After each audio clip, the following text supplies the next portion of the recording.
Huwag kang umiyak, anak. Umiyak. Huwag ka na umiyak. Umiyak. Babalik naman dito, 18 at 18 years old. No puede más, no puede. Ano pwede? Bakit? Huwag kang umiyak, anak.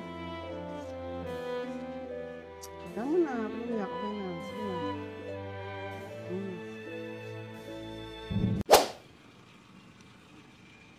Magandang araw po sa inyong lahat mga amigo. Kumusta po ang bawat isa? At eto na. Ayan. Pwede na apamit ng ticket.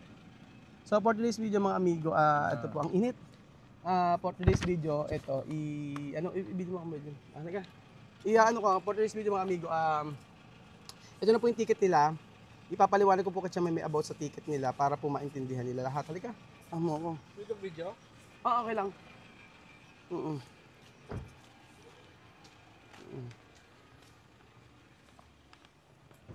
Para isa-isa. Sama. Oo. Oh, mame, oh. Mame! Ken ba receiver? Ito bilete. Oh, ito na yung bilete. Esto de, mira, Luis. Esto de bilete. Pecha. Ayan. Ito. Tu entiende English. Alam mo na English. Ito kay Abu Matinga. Ito. Alima. Bale, tapos, ito, ticket number. Ayan, kompleto ito kay Josepina. Tapos, ito kay Alimat Victoriano. Ali Matinga misma. Kompleto na yan, Kompleto yan. Tapos, si Celsa Matinga. Moenya. Hay que mirar de todo letra, ha? Bien o no bien, ha? Hay que mirar de,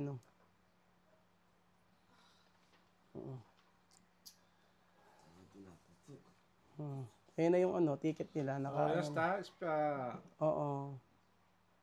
Cuando salir, cuerda todo pasaporte. ¿Vale? Yo pagado ayer. Mamá, ¿qué tal ticket? Ya está. Ven a coger, es lo que tú querías. No pasa nada. Cuando tu mamá es hablar, hay que escuchar. Así para terminar. No. Solo es escuchar cuidado. Haga corazón bien. Yo no voy a vivir aquí, yo voy a sentar ahí. Tú sentar ahí. No sentar, vamos en Guinea. ¿Tú quieres? Ya está, mamá. Así. Tú lo de mismo. Así tú querías que vayamos en Guinea. Todos sabéis la situación para hablar en ¿Situación de qué? ¿Qué situación? Soco, mamá. Yo no he llamado a nadie, déjame vivir Tú hoy. decías que vengamos en Filipinas. Déjame respirar. Mamá ya Tú no te has dice dicho que que tú no vas a vengamos citar. en eso, en Yo te digo que déjame respirar. No me dice nada. Kaya mo na, chamame. Chamame, sí, cuando consul venir aquí, hay que hablar conmigo para terminar. Así, no está bien así, a nosotros va a separar con problema, así. No está bien. Nosotros una familia. Nosotros una familia aquí. Por eso ayer cuando tu mamá está en la casa, mi corazón no está bien. Porque yo pensé tu madre mayor. Esto tú no, porque escucha mucha gente. Tu madre mayor. Hay que escuchar tu madre. Mamá no escuchar niños, no escuchar. No escuchar niños. Solo quiere niños escuchar, no viene así. Sí, todos ellos van a consumir de pachán. Así que van a estar contentos. Todos los guineanos van a estar contentos porque vamos a estar así. Hemos venido más en Guinea, todos van a estar contentos. Es lo que mamá quiere. Que estábamos bien, no hacíamos malas cosas. Ahí sí que vamos a empezar a hacer malas cosas, es lo que queréis. Mamá va a empezar a decir que Vivian ha venido con malas cabezas. Estamos con la beluga. Kuha naman yun. Sí. Magawin natin. Ano gagawin? Hayaan mo na. Huwag kang umiyak, anak. Umiyak. Huwag ka na umiyak. Hayaan mo na. Huwag kang umiyak.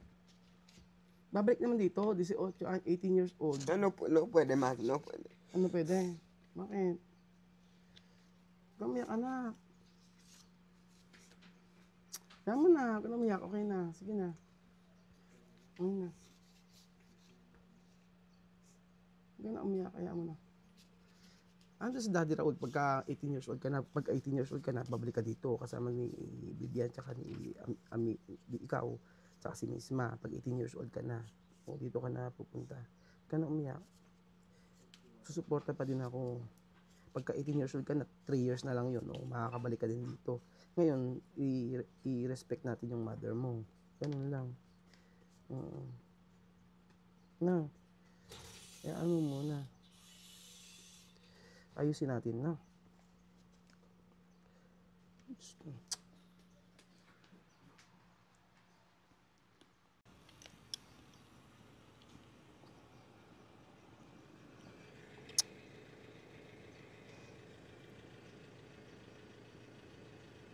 Oh, okay. Naawa kay Amir. Naawa kay Amir.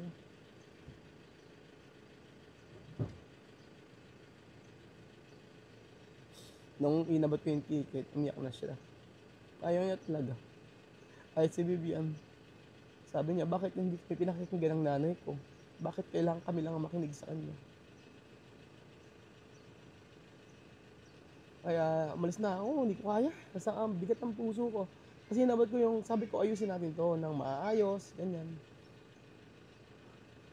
Pero wala eh.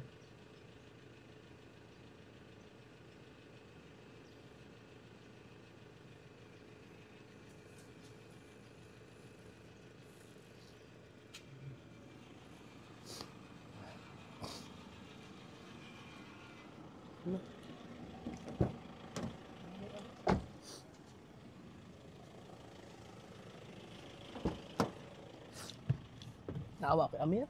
Umiiyak? Si ko, umiyak na si Bibian eh. Hindi, umiiyak din. Nang inabot ko yung ticket, umiiyak sila. Tapos ayaw talaga nila. Sabi ba naman eh, bakit daw ayaw siyang pakinggan? Ayaw daw, yung mga bata daw, sila daw ay pakinggan. Bakit kung nanay lang daw dapat ba makinig? Sabing ganun. Naawa ako kay Amir, umiiyak. Sobra iyak ni Amir. Sabi ko sa kanya, ano mo muna yung ano mo, irespeto mo muna yung nanay mo sa desisyon niya.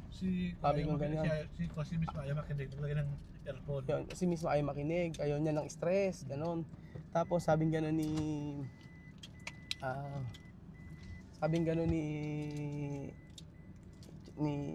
Bibian at saka ni Amir, bakit kami lang ang parang sasabog ang dibdib ko kanina.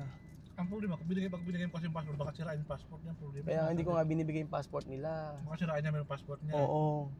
Yung ticket ngayon, binigay ko, ano lang naman yun, kasi pag sinira yung passport, hindi makakaalis. Hindi makakaalis kahit anong gawin nila. Ma-upload sila. Oo.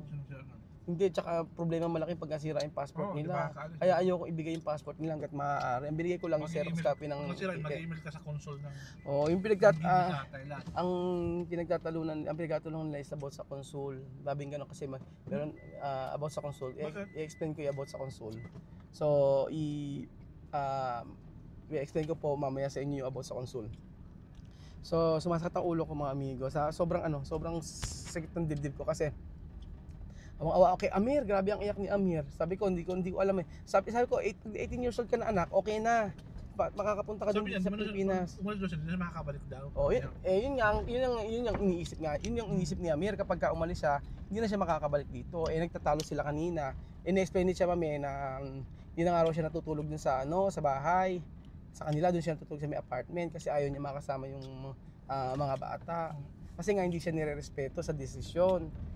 Sabi ng mga ni Amir, bakit puro kasi ikaw ang nasusunod? Paano naman kami? Paano na may future namin? Sabing gano'n ni Amir.